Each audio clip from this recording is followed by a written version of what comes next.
Mengejutkan. Mungkin itu kata yang cocok untuk menggambarkan manga One Piece chapter terbaru kali ini.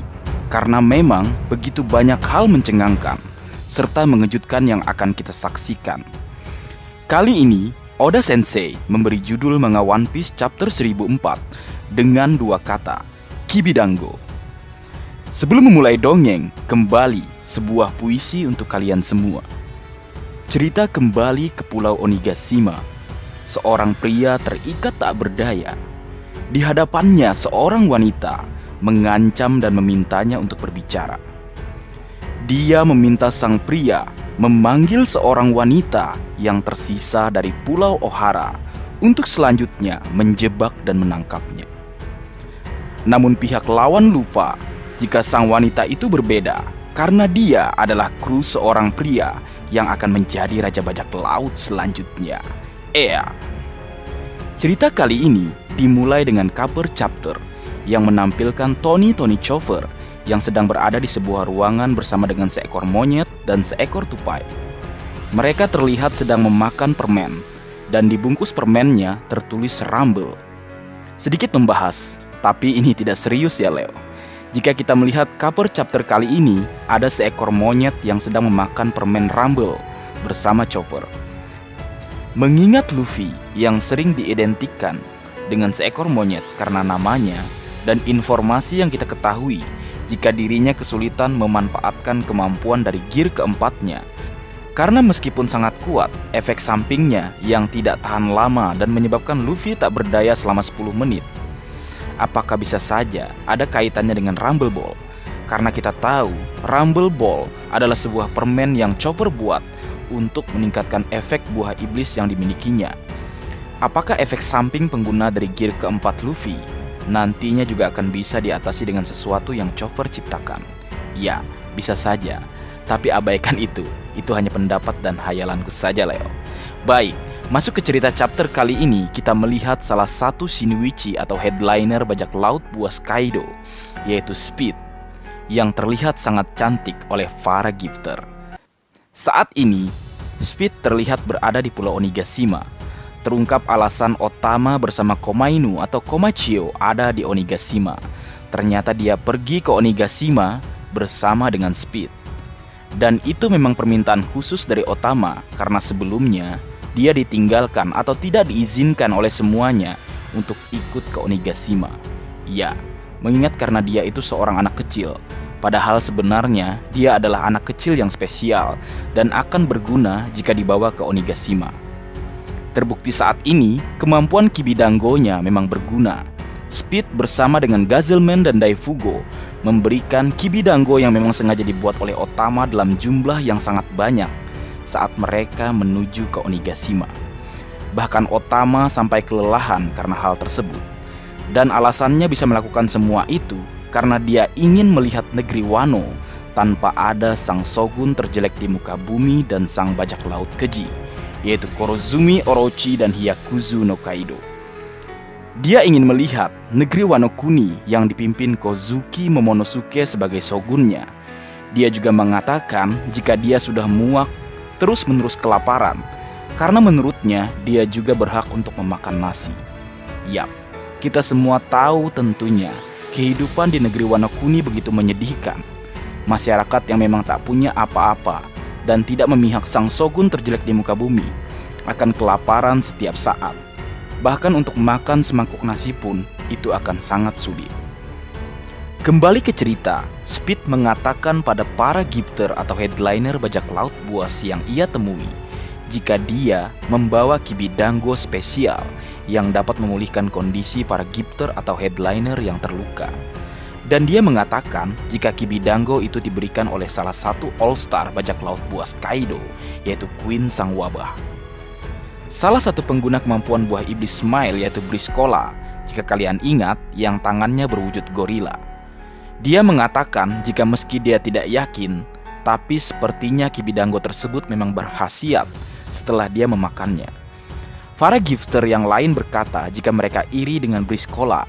Mendengar itu, Speed berkata jika dia sudah menyiapkan spesial untuk para gifter yang lain.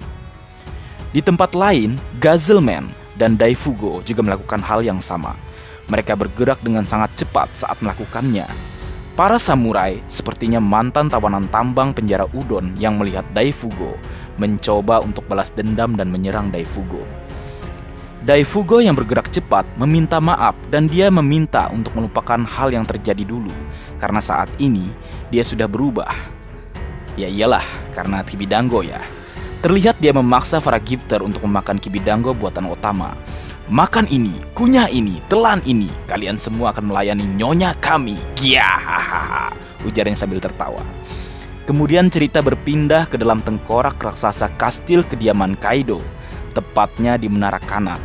Kita diperlihatkan salah satu Tobiropo atau Flying Sick bajak laut buas Kaido, yaitu Sasaki yang dalam wujud Zoan purbanya, yaitu Triceratops. Sasaki sedang bertarung dengan Franky yang dalam mode Iron Pirate-nya.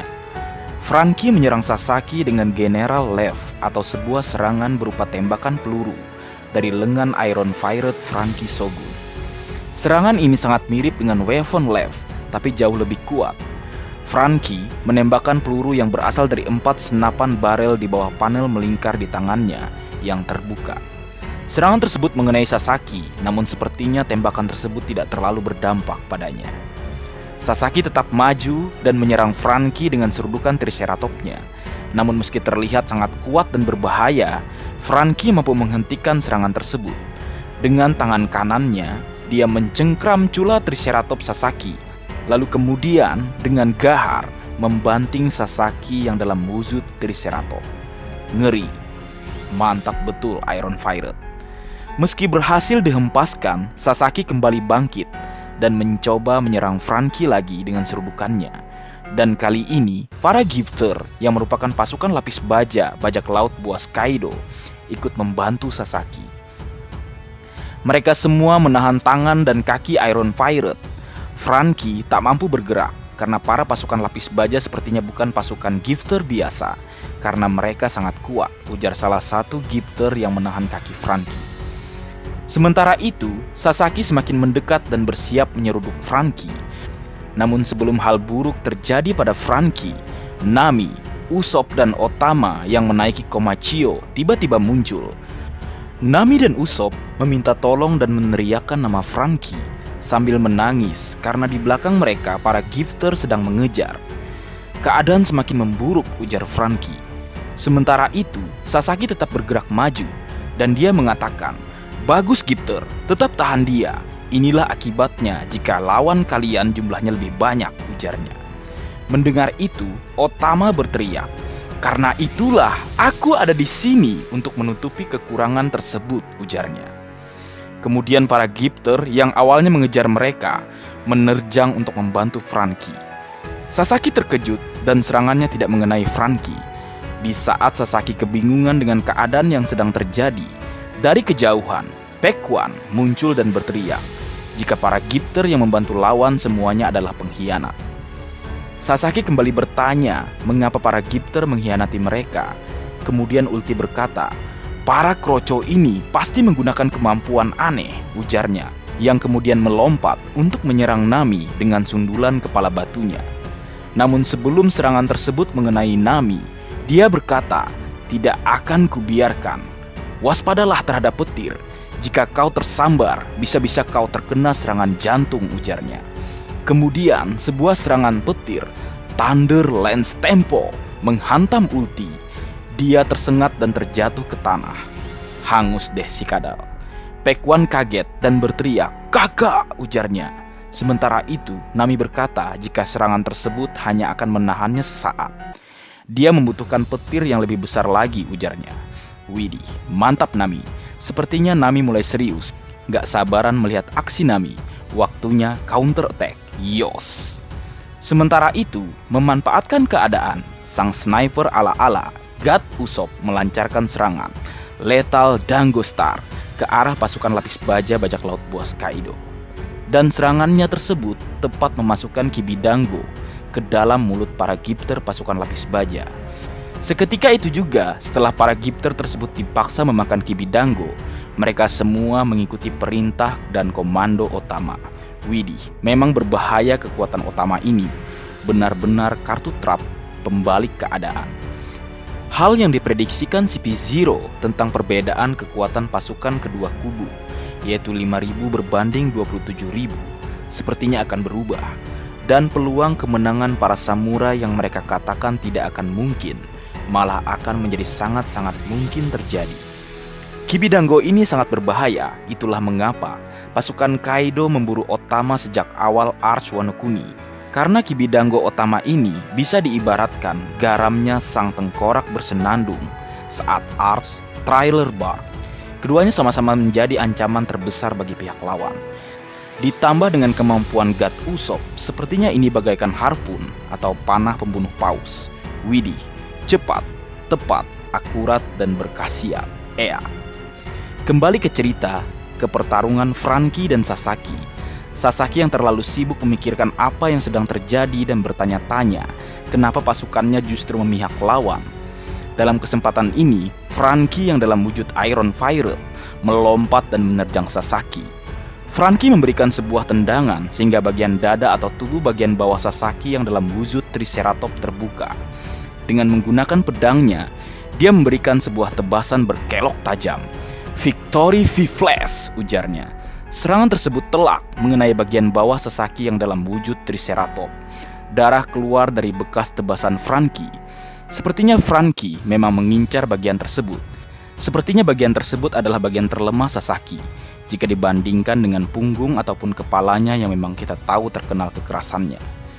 Sedikit membahas tentang serangan Franky. Selain Zoro dan Brook, kini ada lagi petarung dengan pedang. Eits, untuk yang bilang Sanji juga, sabar bos.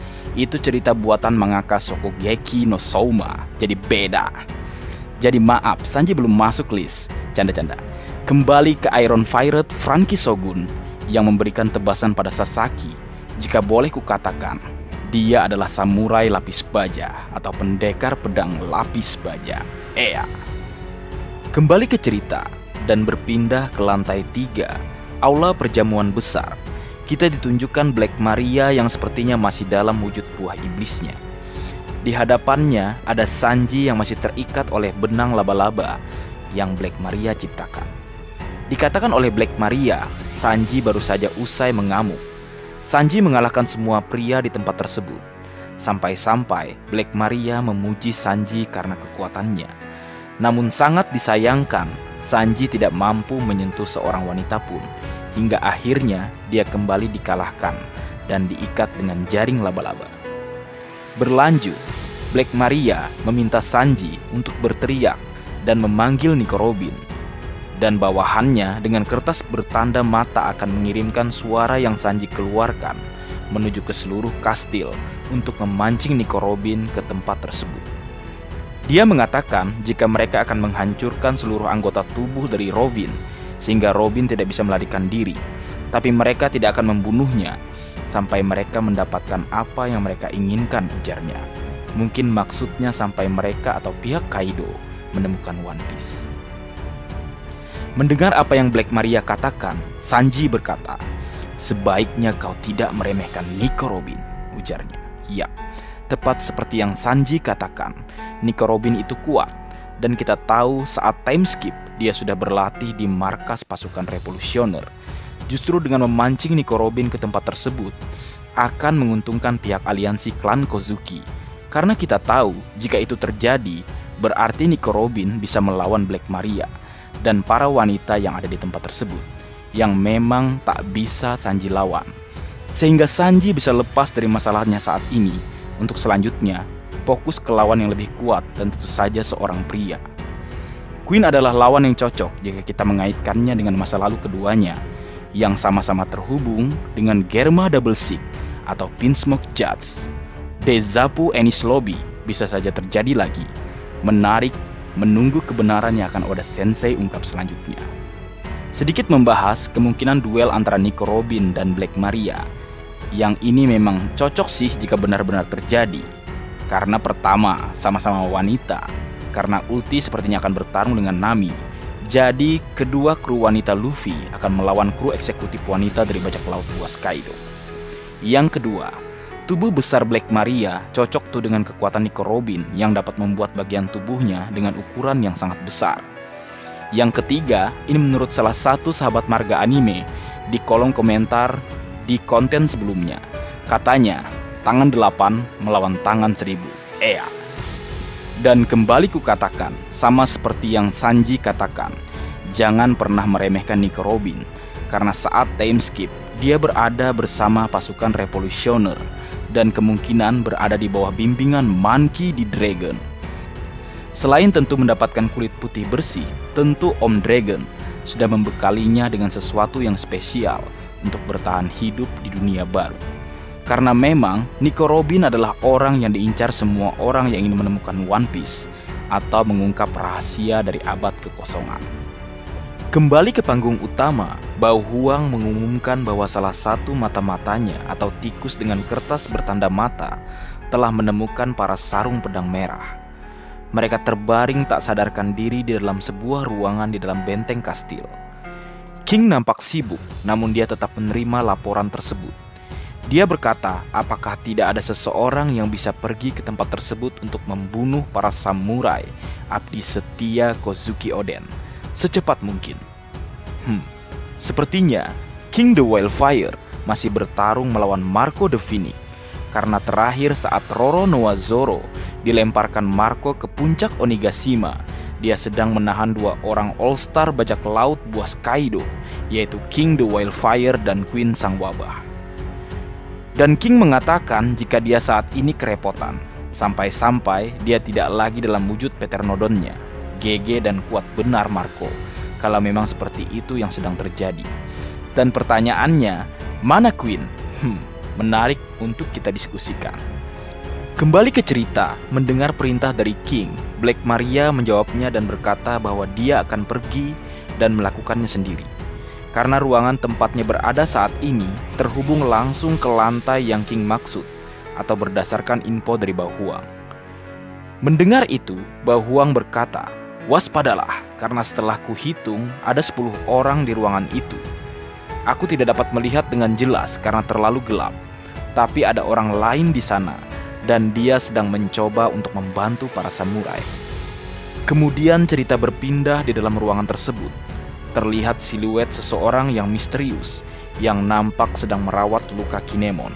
Orang tersebut berukuran normal atau setengah dari ukuran Kinemon.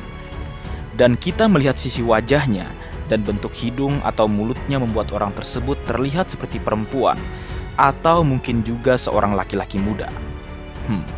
Pertanyaannya, siapa orang tersebut? Kembali seperti yang sudah kukatakan sebelumnya, ada 2 kemungkinan siapa itu. Menurutku kalau tidak Kozuki Hiyori, tentu dia adalah ibunya, yaitu Lady Toki. Berdasarkan siluet yang terlihat, ada rambut yang mirip rambut Hiyori atau Lady Toki. Selain itu, kalau mau ada juga kemungkinan siluet itu adalah siluet God Enel. Atau bisa juga sesuatu yang membalikkan keadaan, Oda Sensei membuat orang tersebut adalah Nico Robin. Baik, mungkin segitu dulu dongeng kita kali ini. Bagian terakhir, pantun untuk kalian semua. Ketika hatimu hancur lebur, Kimi Hime ada untukmu. Meski minggu depan Oda libur, marga anime ada untukmu. Mungkin segitu dulu yang bisa aku bagi bersama kalian Leo. Semoga kalian terhibur dengan apa yang aku buat dalam kesempatan kali ini. Terakhir, jika ada kesalahan dalam pengucapan atau hal yang menurut kalian kurang pas atau kurang tepat, marga anime memohon maaf yang sebesar-besarnya. Sekian.